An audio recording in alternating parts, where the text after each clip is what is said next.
So kia ora tātou, good evening to everyone here in person and online for our inaugural meeting of the Te Awamutu and Kihikihi Community Board. I'd like to begin by inviting Erin Wilson, our kairangi within our Māori Strategic Partnerships team, to open with a mihi whakatau. Kia ora, and thank you, Erin.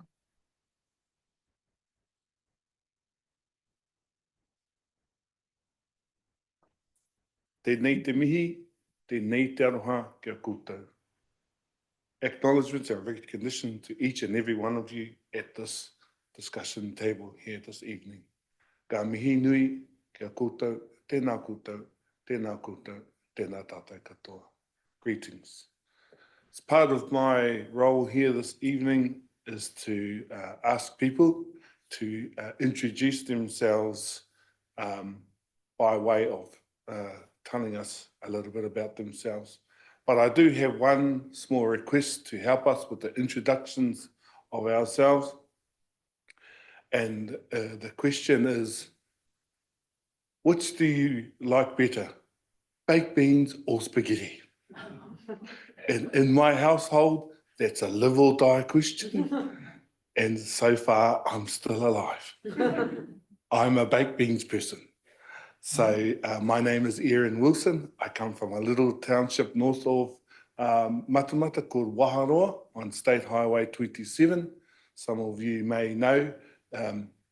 I didn't actually make it into Lord of the Rings as a hobbit.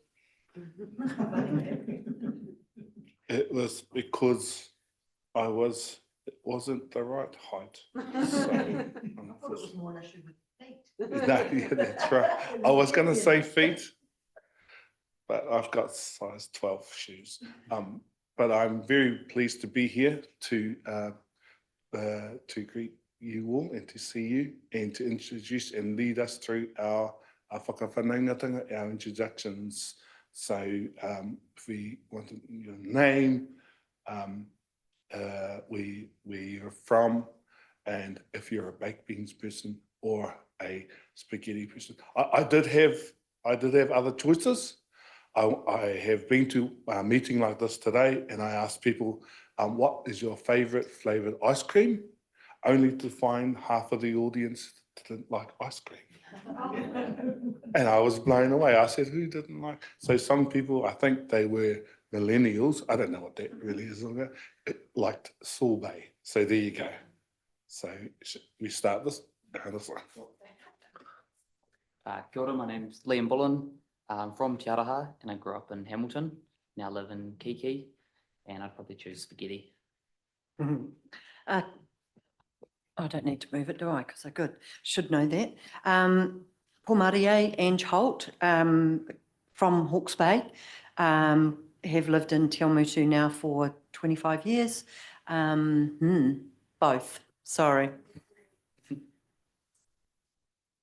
Kia ora, Dean Taylor. I was born and bred here, went away, accidentally came home in 1980 for 3 years, and I'm still here. And yeah, I hate baked beans. Do you like spaghetti? So spaghetti's the answer. Evening, I'm John Wood. I'm from Auckland originally. I've been in the Waipa district since 2007. I do like Hastings. I have grandchildren there. I have grandparents buried there. My parents are buried there. My youngest son is buried there. I'm sorry, I do like Hastings.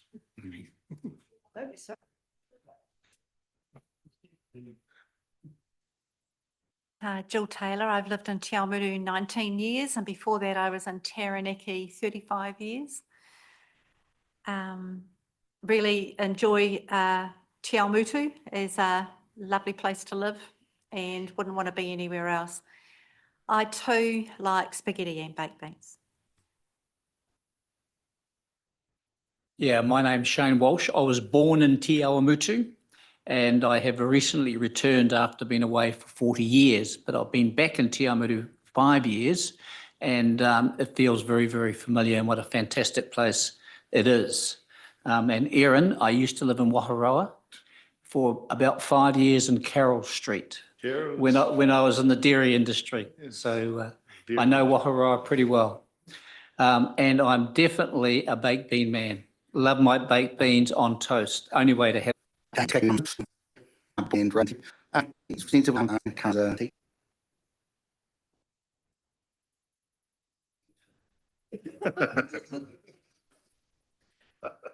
Kia ora, my name is Debs Holmes. I work in the governance team here at Waipaha District Council, and my children would say spaghetti. Hi, I'm Claire Davies. I'm Senior Governance Advisor for Council and Committees, living in Te Awamutu. Kia ora tātou, I'm Kirsty Downey, the Group Manager Strategy and Acting Deputy Chief Executive. I was born in Gisborne and now live in Cambridge. I really like cold spaghetti on toast. Kia ora, I'm Jo Greed. I spent much of my early life in Manaroo, so not too far from some of you. And definitely baked beans on toast rather than spaghetti. So. Kia ora everyone, I'm Sally Sheedy and I'm Group Manager of Customer and Community Services. I was born in the far north in a place called Kawakawa, but currently now live in or call home Cambridge. And I'm definitely on the baked bean side of this conversation.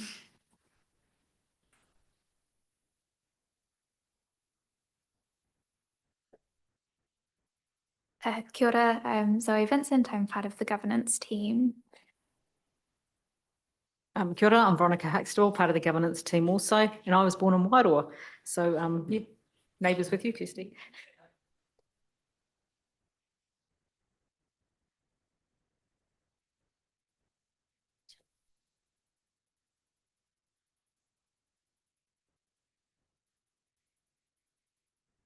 Well, thank you so much to everyone.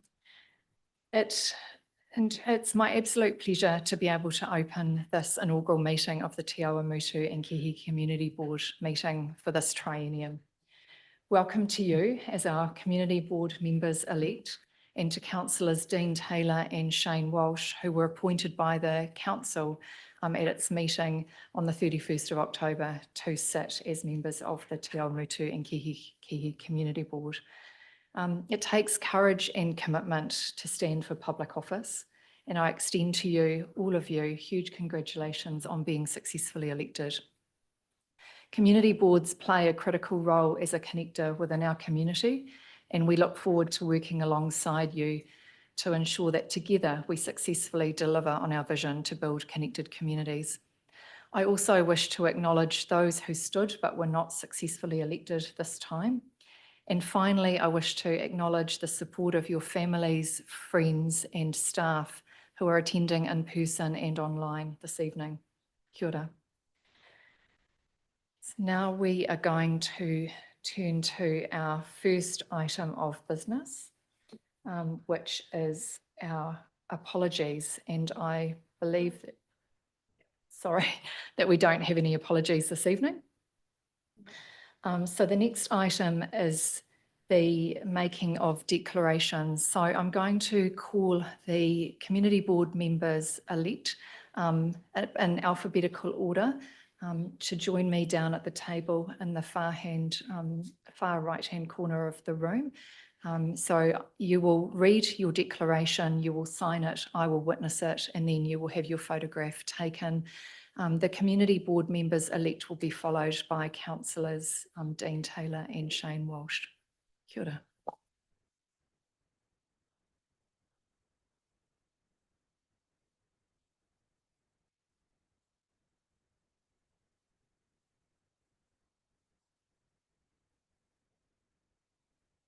Kia ora. So the first person I'm going to call is Liam Bullen.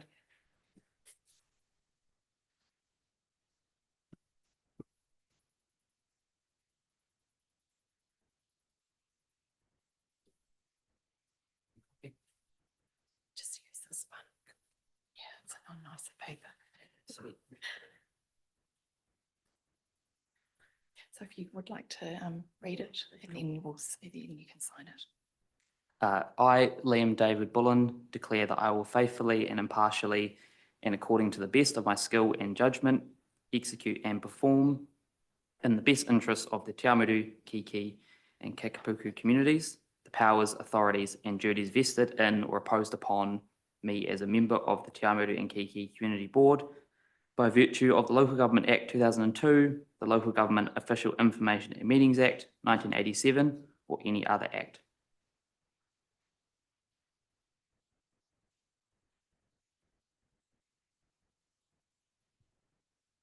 I'll just sign that, Jane, that's fine.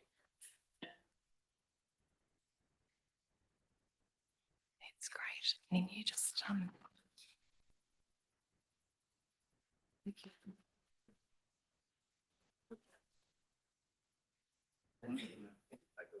oh, sure, I can take it. Oh, sure. Oh, yes, sure. Sorry. Sorry. Just check the, yeah, that's looking great. Do you mind if we sort of just grab the pen? Yep. Yeah, that's great. Nice one. And then looking straight at my lens. Yeah, nice. That's great. Fantastic. Thank you. Cool, thanks. Congratulations, Thank Liam, you. and welcome. Thank you. Kia ora. You take your one, we'll take this one. The next is Angela.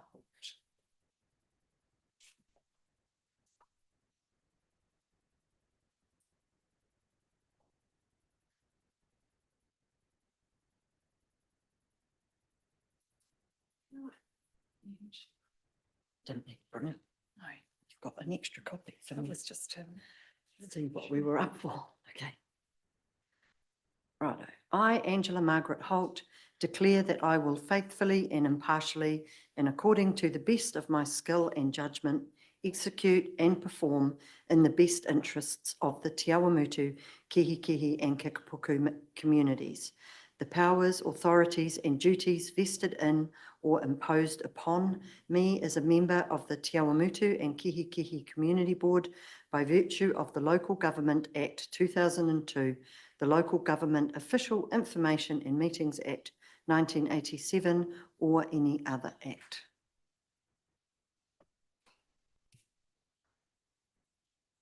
Oops, there's a thingy to pull off. It's a trap.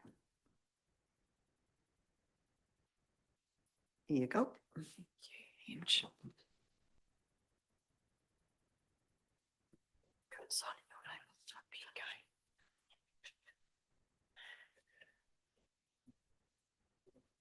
There you go. Don't do them.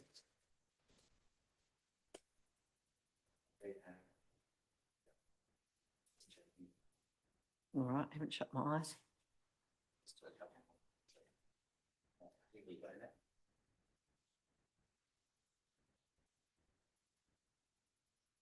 That's great. Thank you so much. So, Congratulations. thanks, Kirsty. Thank you. I'll just put that there without the lid. These aren't quite in alphabetical order, so we're going to. I don't actually.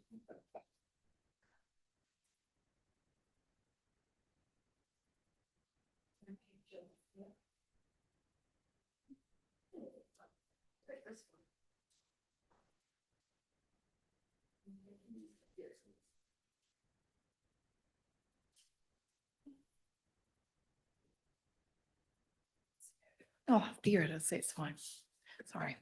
Apologies. Jill Taylor. Now, are you best to?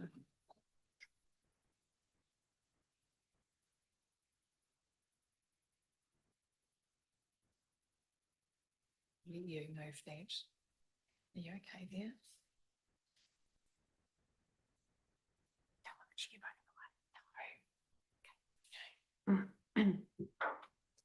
Yeah. I, Jill Taylor, declare that I will faithfully and impartially, according to the best of my skill and judgment, execute and perform in the best interests of the Te Awamutu, Kihi and Kakapuka communities, the powers, authorities and duties vested in or imposed upon me as a member of the Te Awamutu and Kihi Community Board by virtue of the Local Government Act 2002, the Local Government Official Information and Meeting Act 1987 or any other act.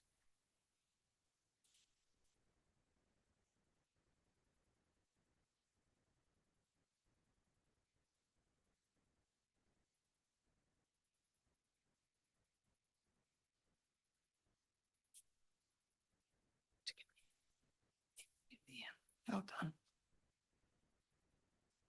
Thank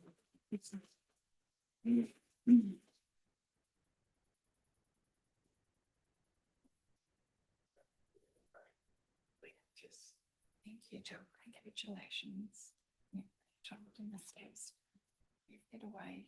Yeah. Congratulations.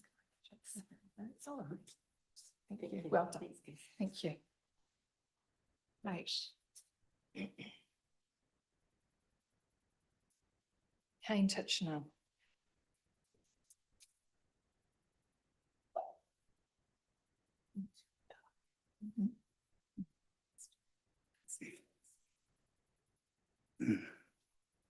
Go for it. I, Kane Gordon Titchener, declare that I will faithfully and impartially and according to the best of my skill and judgment execute and perform in the best interests of the Te Awamutu, Kihikihi and Kakapuku communities the powers, authorities and duties vested in or imposed upon me as a member of the Te Awamutu and Kihikihi Community Board by virtue of the Local Government Act 2002, the Local Government Official Information and Meetings Act 1987 and any other act.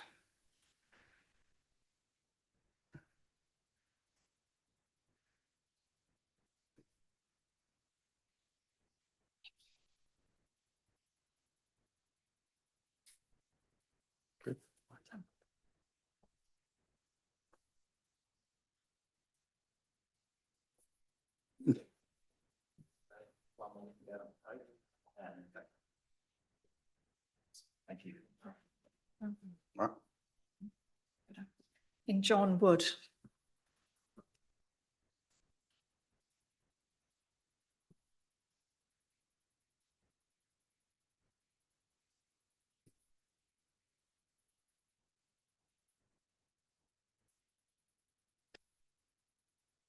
I, John Seeley Wood, declare that I will faithfully and impartially and according to the best of my skill and judgment execute and perform in the best interest of the Te Awamutu, Kihikihi and Kakapuku communities the powers and authorities and duties invested in or imposed upon me as a member of the Te Awamutu and Kihikihi Community Board by virtue of the Local Government Act 2002, the Local Government Official Information and Meetings Act 1987 or any other act.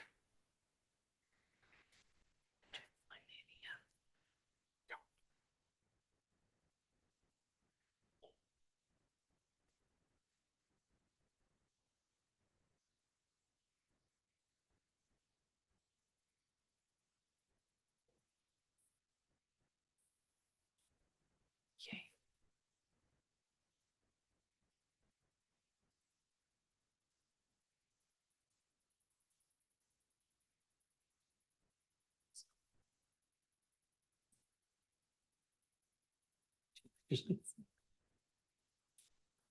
Then we have Councillor Dean Taylor.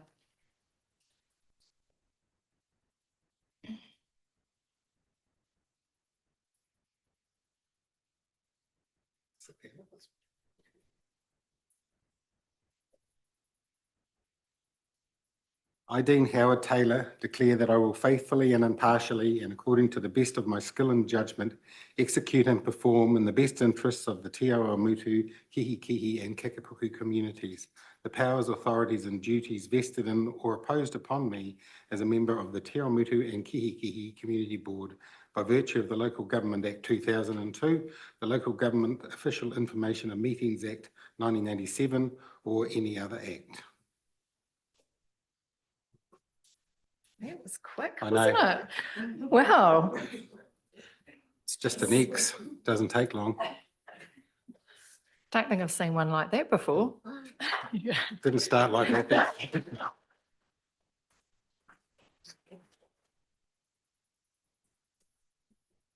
Thank you. Thank you, Jane. That's years of journalism and writing notes. I can't actually write Shane anymore. Walsh.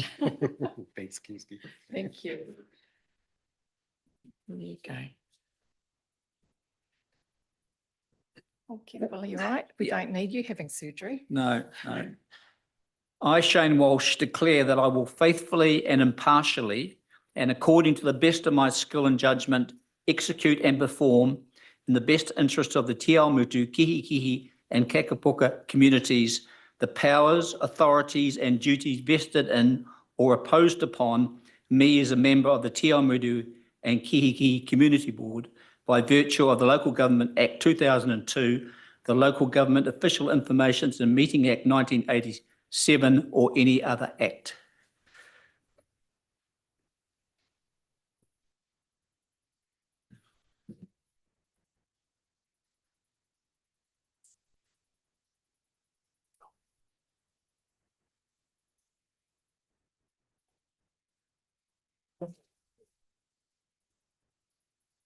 Thank you. Sorry, thank you.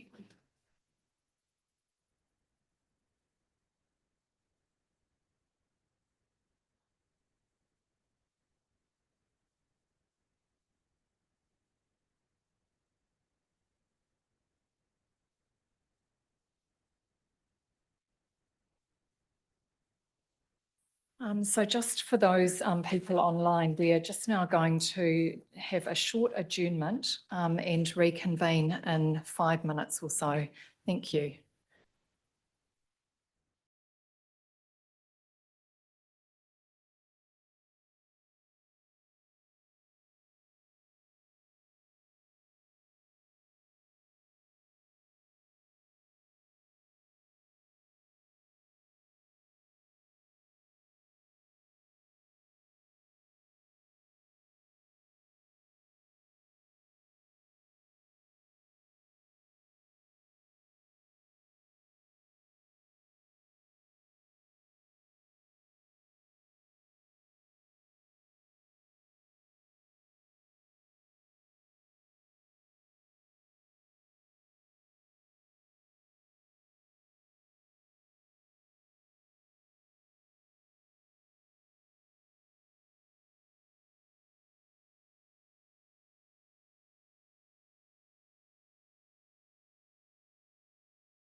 So thank you, everyone. We'll just now reconvene. And before we move to the next item of business, I'd just like to acknowledge that we don't have with us this evening Mayor Mike Pettit, Deputy Mayor Joe Davies-Colley, and or our Chief Executive Steph O'Sullivan. The reason being that they are in Wellington for the rural and provincial meeting that is being held over the next couple of days. So their apologies that they're not able to make it and attend this evening. So the next item is a report that Joe Greed, our Manager of Governance, is going to present relating to the election of a chairperson. Thank you, Joe. Thank you, Kirsty. So one of the first process we need to determine in terms of when you elect your chair is decide on the system that you would like to choose. There's two systems set out in your paper. There is System A, where we take nominations and there's a first round of voting. And if you get, in that scenario, you get a tie, then the person with the lowest number of votes goes out of that round, and then you have another round of voting. So it's quite a successive round of voting for System A. And the recommendation in your report, we are suggesting that you choose System B for your method of voting. So essentially what happens there, if there's a round of voting and if there is a tie, actually what will happen is the successful chair will be chosen by lot. So it's a lot simpler system. Does anyone have any questions on those two systems? Are they happy to choose? We need to choose the system of voting first. If no one has any questions? No. So there's a recommendation in your report that the Te Awamutu and Kihikihi Community Board select System B from Schedule 7, Clause 25 of the Local Government Act 2002 to elect its chairperson. Is there a mover and a seconder? We've got Ange and Liam. Yep. All in favour say aye. Aye. So it's carried. I'll hand back to Kirsty. Okay, thank you, Joe. So what we're now requiring you to do is to put forward the name or names for a person to be appointed as chairperson of the Te Awamutu and Kihikihi Community Board. So do we have any nominations? Yeah, I'd like to nominate Ange to be chair. And is there a seconder for that?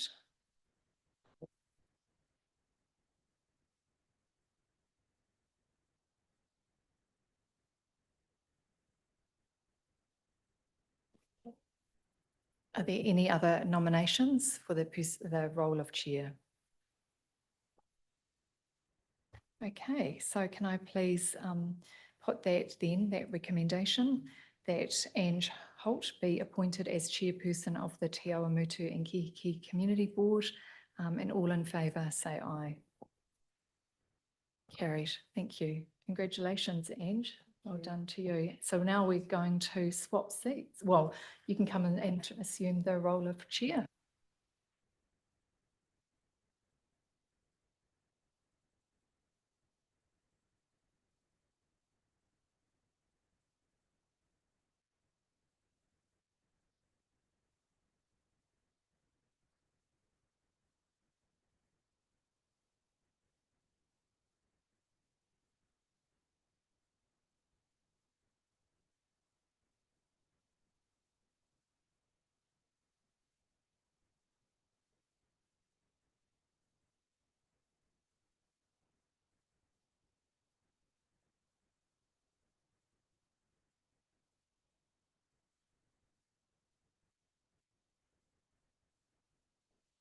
Okay, so our next item on the agenda will be the general explanation of legislation affecting elected members.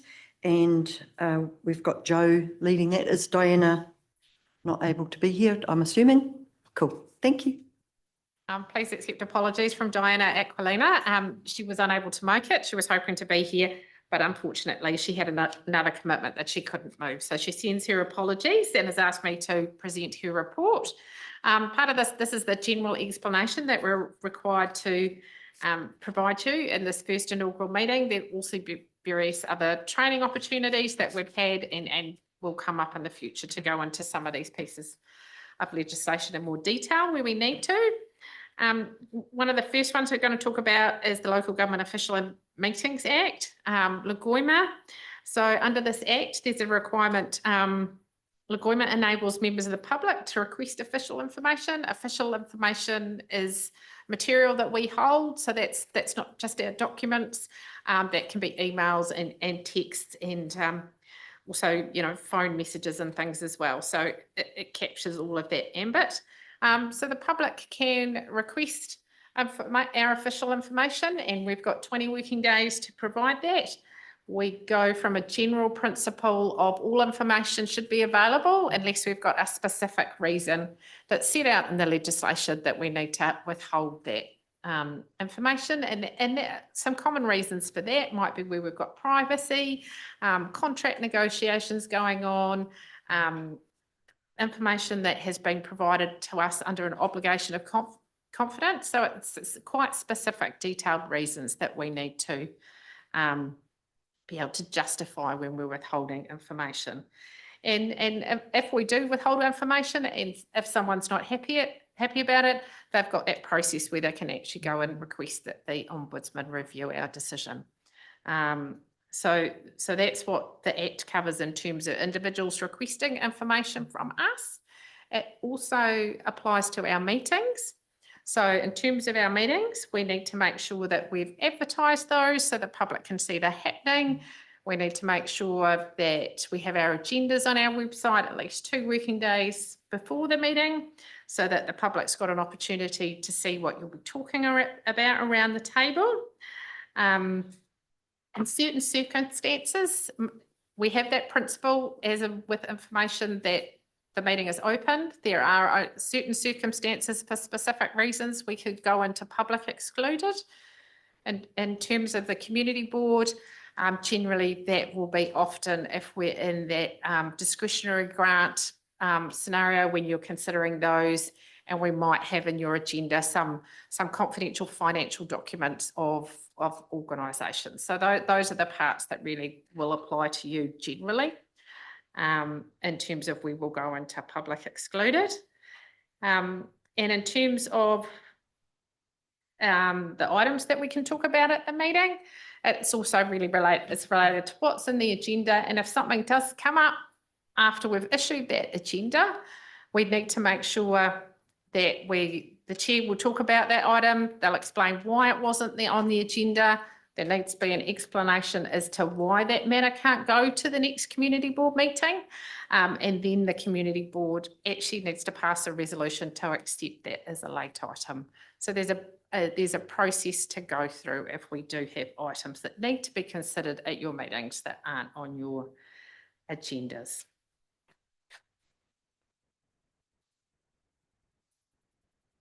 Another key piece of legislation that you need to be aware of is the Local Members' Interest Act 1968.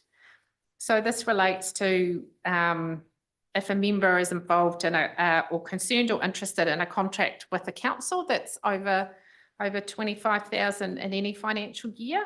So in that scenario, it can actually lead to disqualification from office unless we have prior approval from the Office of the Auditor General, or there's some quite specific exemptions in terms of leases or different things.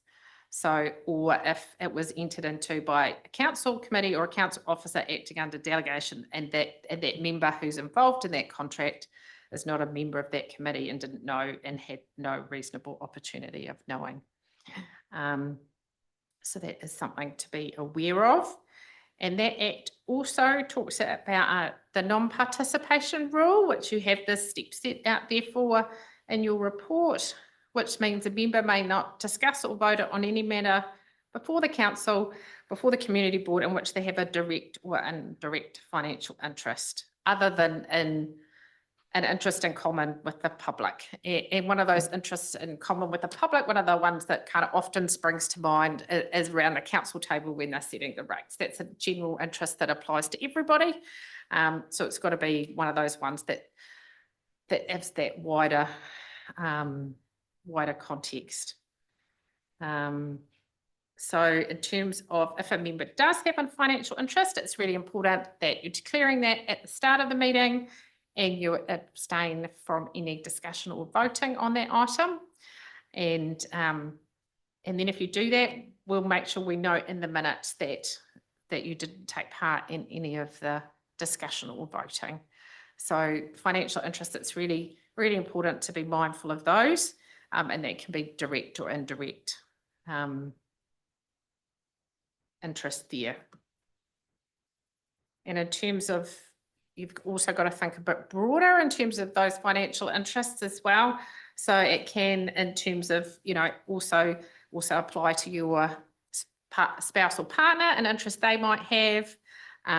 It can also, where you've, for a company in which you own 10% or more of the shares, or where you're involved in a company where you or your spouse are a managing director or general manager, or another party where the member has a personal connection or the member could personally benefit from that contract, for example, a family trust.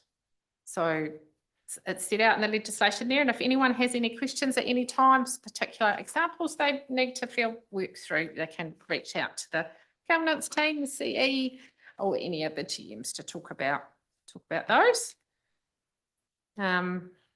And we also have the Crimes Act. So under sections 105 and 105A, it's a crime for any elected member as an official to corruptly accept, obtain or offer to accept any bribe for the member for acting or not acting in that member's official capacity. And also you've got to be aware in terms of the can't use or disclose information acquired in that member's official capacity to obtain any advantage of pecuniary gain for himself or herself or any other person. So that's under the Crimes Act. And then the Secrets Commissions Act, that goes on to talk about elected members are agents under that Act, and you're prohibited from corruptly accepting or obtaining or soliciting any gift or other consideration, including to the member's close relatives or associates, as an inducement or reward for doing or not doing something or showing favour or disfavour to any person in relation to the council's affairs or businesses. So that's the main one that would be relevant to you around the table. There's also scenarios involving entering into a contract and looking at if you're in the scenario where you were providing, had to provide council with a receipt or invoice in relation to business or affairs of the council. So that first one is really going to be the one that would be likely that would be impacted, relevant to you. And then the Financial Markets Conduct Act 2013. So this act covers the selling of financial products, which there's some detail about there in the report there, but it's not one that's likely to be an issue for you, so I won't go into further detail this evening. You can read further about that if you'd like.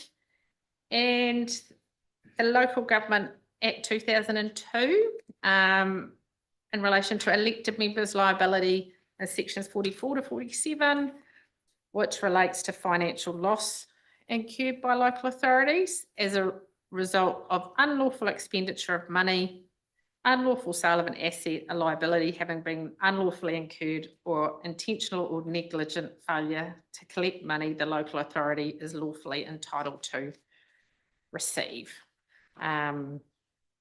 So if the Auditor General is satisfied that a financial loss is incurred and it was recoverable as a debt, an elected, so that's when there could be involve the elected member, but the elected member can have a defence if they can prove that in relation to that loss, it occurred without their knowledge or with their knowledge, but against their pretext made at or before the time when the loss occurred, contrary to the manner in which they voted, or in circumstances where they acted in good faith and relied on reports and professional advice. So there's further detail set out there in your reports on those, and certainly as circumstances arise and questions come up in relation to any scenarios, particularly around Lagoima, members' interests and things that you want to talk about further, we can do that throughout the training as they occur. Thanks, Joe. Has anyone got any questions for Joe about any of the material she's just presented? No, all good. Okay, can I please have someone to move that the Te Awamutu and Kihikihi Community Board receives a report of Diana Aquilina, Legal Counsel, titled General Explanation of Legislation Affecting Elected Members. John, someone to second that? Liam, thank you. All in favour? Against? Carried. Okay, and our next item is fixing of a date and time for the first meeting. I see here we've got a recommendation for Wednesday, the 10th of December. So if that's all happy with everybody, we can move that. I'd just like to make a recommendation to change that to a Tuesday and have our meetings on a Tuesdays, because the media can then pick up the articles, etc., and put that in the Thursday paper. We previously were at Tuesday, and we changed because it clashed with council, and then council moved to Wednesday. I think we need to engage more with media. Anyone else got further comments around that? Does that help with the councillors as well? I'd just like to ask Kirsty, in terms of coordinating it with a normal council meeting, does that make sense to you or not? I think we look at our council meetings. We did have feedback from the last trainium that there was difficulty when community board meetings were held on the evening where we had council or committee meetings. So yeah, those points have been conveyed. Joe, you're the manager of governance. I'm going to revert to you to respond. And I think this, that just to be aware on the Tuesday, then sometimes with the councillors, if it is a late Te Awamutu and Kihikihi Community Board, then on the Wednesday you have an early start. But I think it's certainly something that would date. I think you'd try that and see how that worked in terms of the impact on the councillors for the next day, and then see where you went from there. Can I just comment, have we set the council calendar for next year yet? We haven't done. No, that's coming to council this Friday, the 14th of November. Yeah.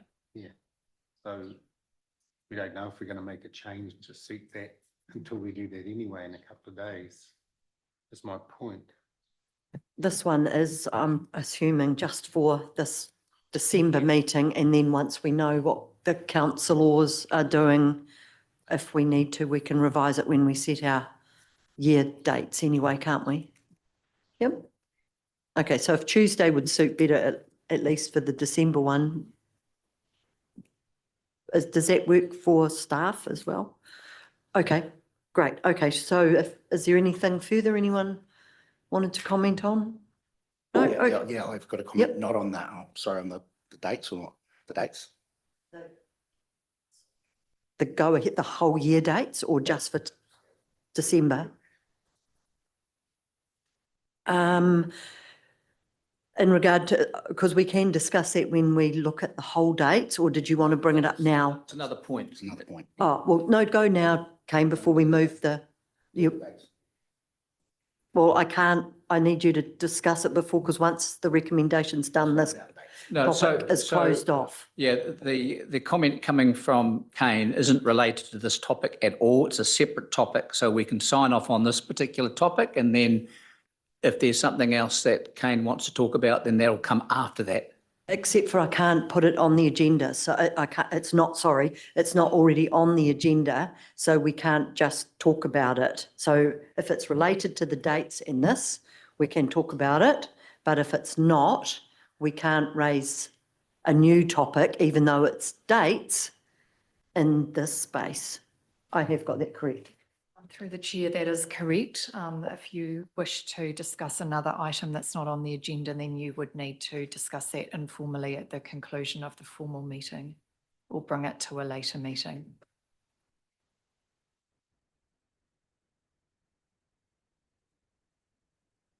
I was just checking that that's all clear?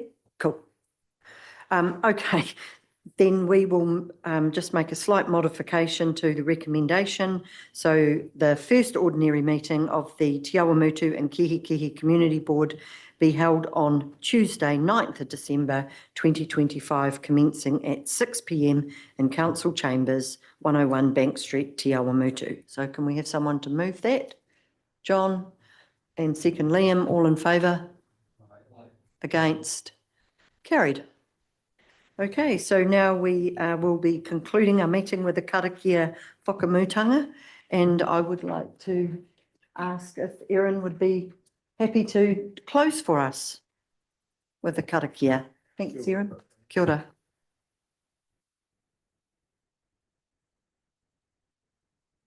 Te Awamutu and Kihikihi Community Board and its members all the very best and every success going forward. Kia tau, kia tātou katoa, kia te whai o tō tātou ari ki o i Karauti, e te aroha o te atua, e te whiwhinga tahitanga ki te wairua tapu, ake ake, āmeni. Kia ora tātou. So we'll close the meeting at 10.